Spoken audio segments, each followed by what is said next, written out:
आवादा company खंडणी प्रकरणात सुदर्शन घुलेच्या आवाजाचा नमुना घेण्यात आलाय। बीडमधील 2 कोटींच्या खंडणी प्रकरणात घुलेला न्यायालयीन कोठडी सुनावण्यात आली आहे। तपास अधिकाऱ्यांच्या मागणीनंतर घुलेला न्यायालयीन कोठडी देण्यात आली।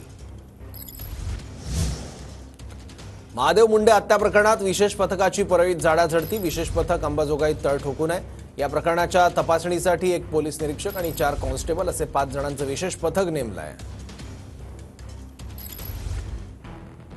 महादेव मुंडे खून प्रकरणात विशेष पथकाची परळीमध्ये झाडाझडती।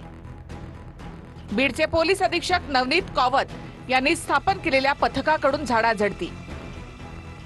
हत्या प्रकरणाचा तपास गतीने व्हावा यासाठी सीआयडी एसआयटी कडे द्यावा अशी मागणी होती।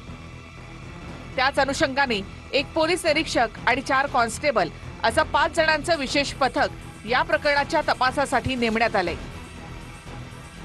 या पथकानं परळीमध्ये झाडाझडती घेतल्याची माहिती आहे आणि हे पथक अंबाजोगाईमध्ये तळ ठोकून बसलं आहे।